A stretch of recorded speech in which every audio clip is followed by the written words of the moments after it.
They took dirt, they created holes, they moved it into mounds, they moved the rocks back over it, and then they set boulders on it. Rocks and boulders and plants, oh my, a taxpayer-funded beautification project with a hefty price tag. This is what you paid for. Nearly $1 million of your tax dollars are going to make things look nice when you get on and off the freeway at Eastern and the 215.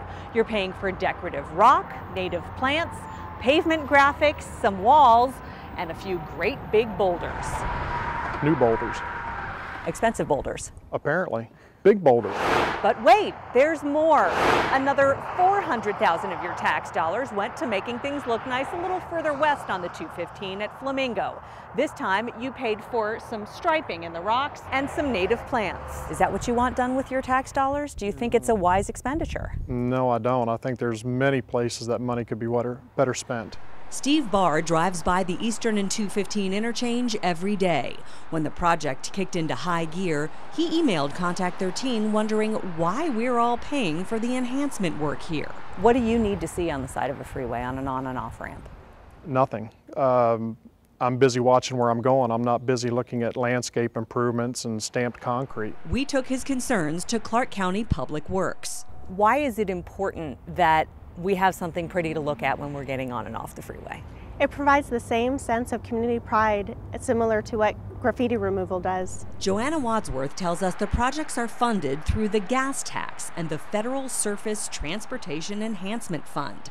That's a mouthful for a fund dedicated specifically to aesthetic improvements, or more simply, to make things look nice. How do we address taxpayers' concerns that we really just can't afford to be spending $1 million making things look nice when we can't afford to educate our kids in Nevada?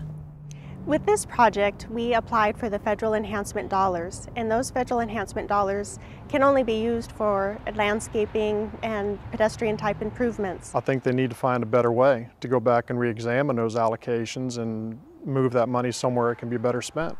But NDOT, who got the money for the county from the federal government, also points out that the Eastern project alone created about 70 temporary construction jobs. It's important because if NDOT doesn't spend that money and employ workers in Nevada, another state's going to have that money up for grabs. Rudy Malfabon is used to hearing from upset taxpayers whenever they do an enhancement project. We notice that a lot. Hey, my kids don't have this at school, or I have a pothole in front of my street.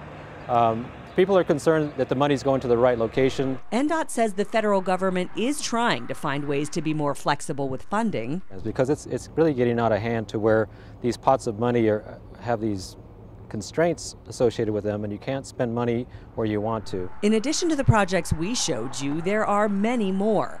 You're paying almost $700,000 to landscape the medians along D Street and $700,000 more for Casino Drive landscaping. Then there's the $1.1 million for interchange landscaping from Sunset Road to I-515, and that's just a few. How do you feel about the fact that you paid for it? I think I'm being taken advantage of. We're putting our trust in these public officials to spend our money wisely, and they're just not doing the job.